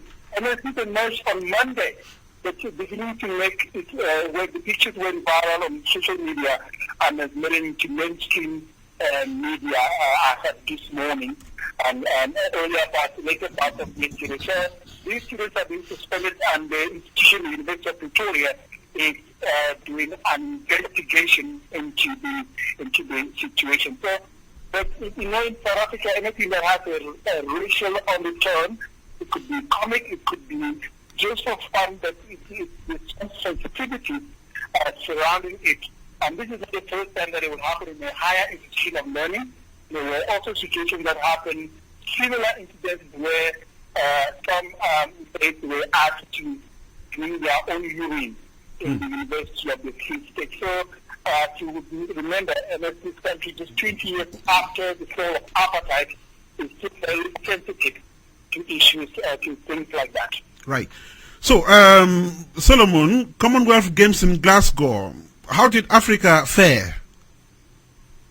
Africa did very well, and then with Africa topping Africa with 40 medals, 13 of which are goals, followed closely by Nigeria with 11 goals and Kenya with 10 goals. Cameroon only won 1, Uganda 1, Botswana 1 goal, and Namibia didn't win a goal, but anyway, 3, Mauritius 2, Mozambique 2, Ghana 2, and Zambia 2. So as a whole, Africa did not do very well if you want to look at the number of countries that participated and those that won medals.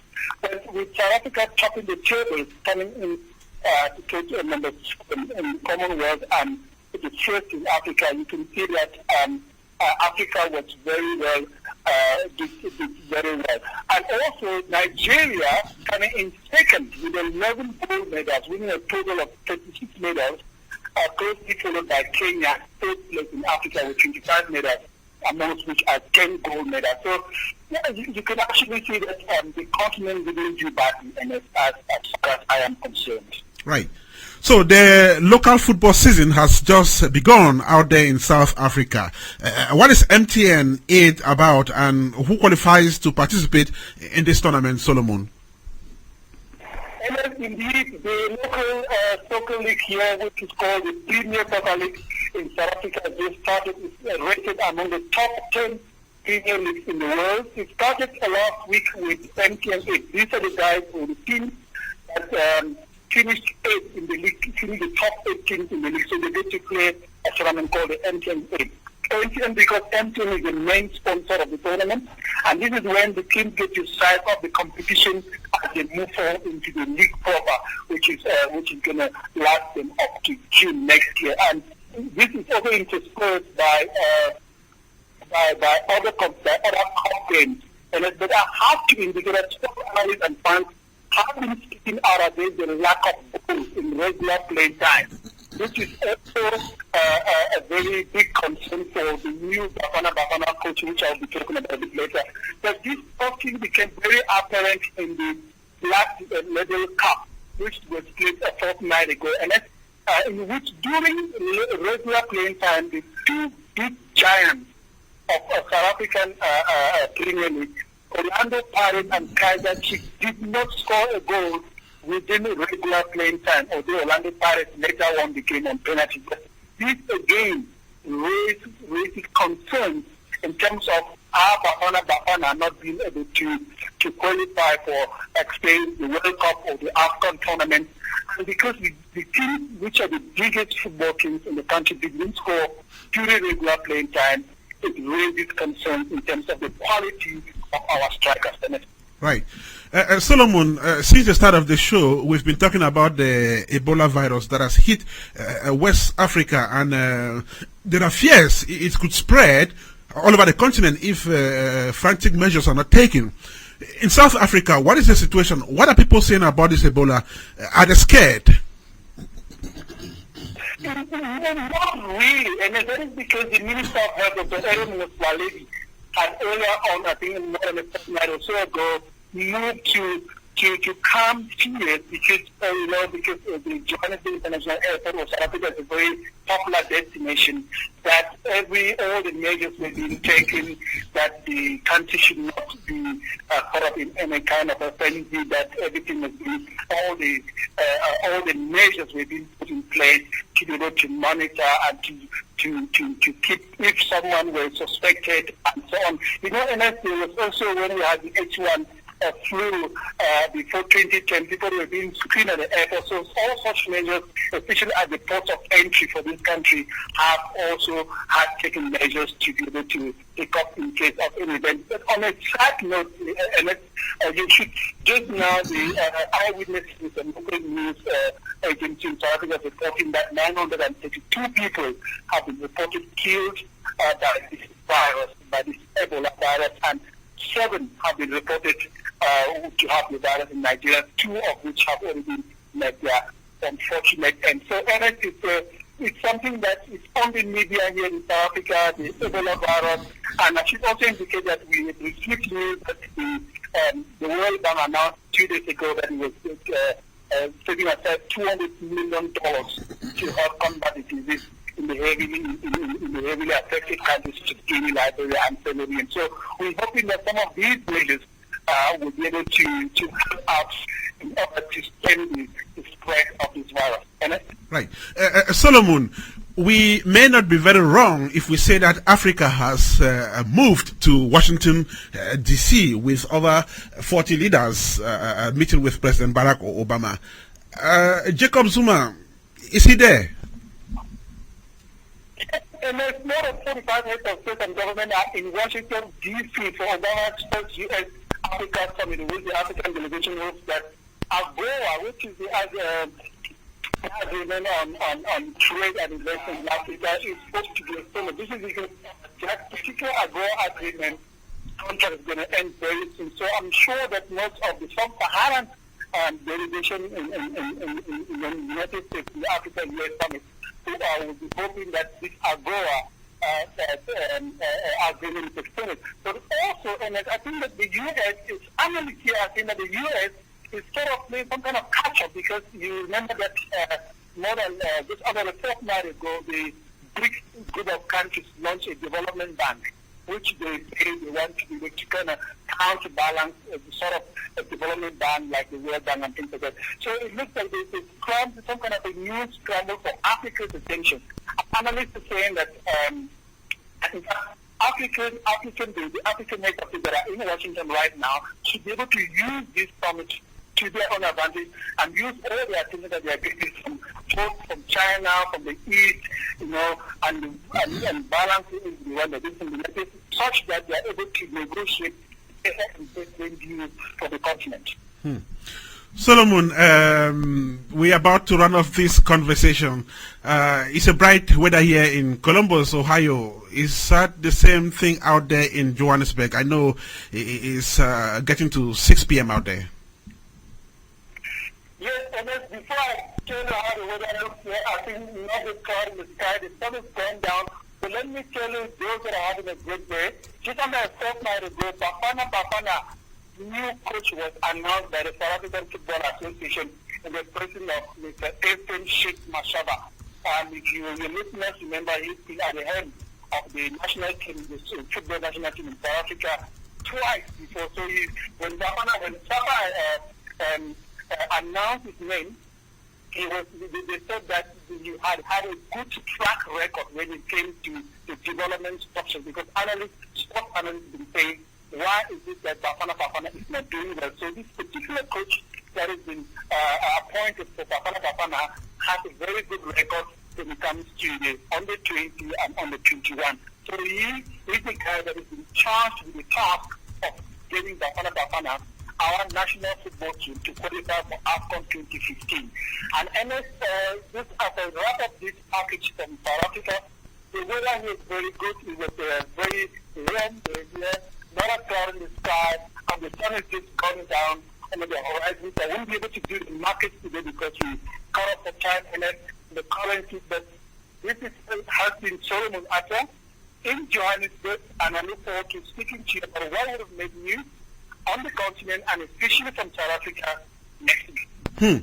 Souleyman Kouyate in that very beautiful package there from Africa's most industrialized country, South Africa. Solomon was speaking from Johannesburg, where he usually flies in for African cocktails. South Connect with Souleyman Kouyate. We shall be back with him next week for yet another edition of that beautiful slot. This is African Cocktail. We are gradually but steadily moving to the end of this edition of African Cocktail. Of course, the 60th since we started the show in May 2014.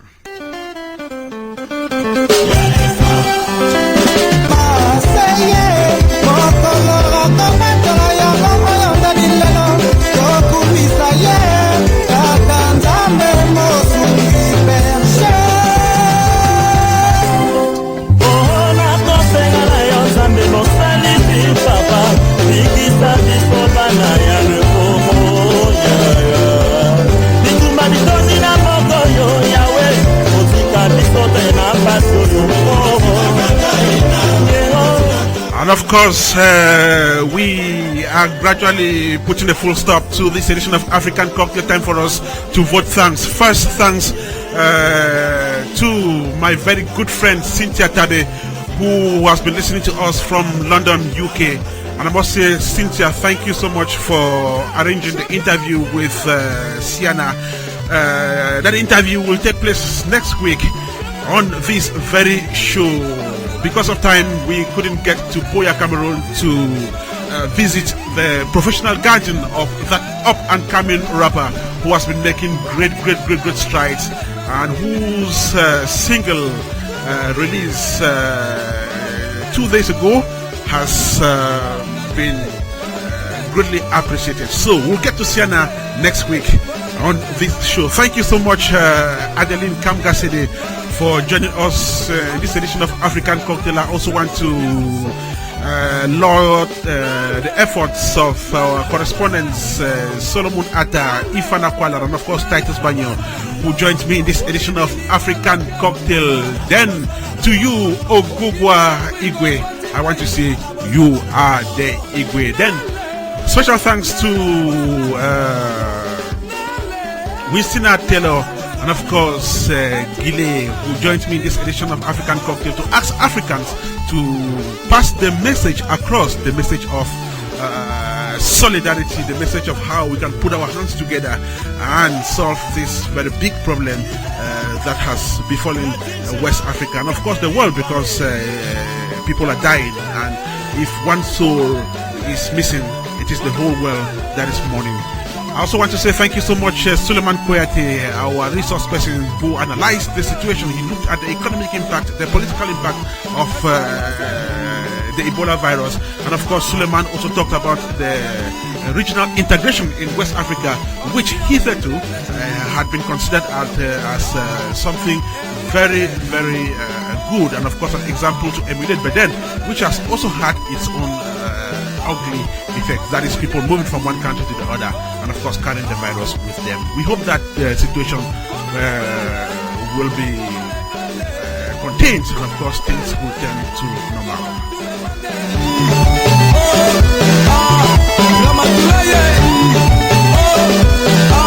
Jean-Claude Botane, she said, Abidjan Yopougon.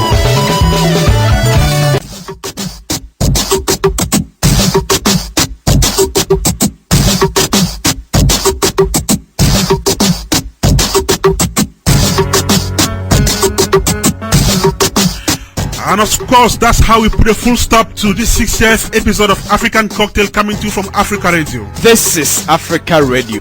And of course, it was a big and dynamic team that kept you company this day, Wednesday, August the 6th, 2014. This is Africa Radio. African Cocktail Manager Suzanne A.A., Belgium correspondent Titus Banyo, Germany correspondent Maxel Adjik, South Connect, Solomon Atta, Central African correspondent Ifana Kwalar. This is Africa Radio. Africa Radio. We're broadcasting from Columbus, Ohio. And of course, I want to say that Crystal Beauty of the Crystal Beauty Show is our production collaborator. Resource person number 1, Kenneth Ngamne. Resource person number 2, Souleyman Kouyate, whom we had in this edition of African Cocktail. Resource person number 3, Matthew Eyong. This is Africa Radio. And of course, content critique, The White Bokery, African Cocktail online promo banner, Maxel Ajibo Boateng. Guests in this edition of the show, we had Winston Taylor, we had Gile Shores, we had Adeline, Kamga, Sede, we had Ogugua Igwe. Then for collaboration, we had Big Bo, Gentle, Awal Muhammad, DJ Cash, Mayo Makinde, Saran KK, Coordination, Nana Ampem, Davis Odeneho Apia. My name is Ernest Kanjo, regular host of the show, asking you to join me again next week for yet another episode of African Cocktail. And until we meet next week, it is bye bye, ciao. Whatever, Mexi, I'm gone. See you then. To God be the glory. God's blessings to Sierra Leone, Liberia, Guinea, and of course, Nigeria.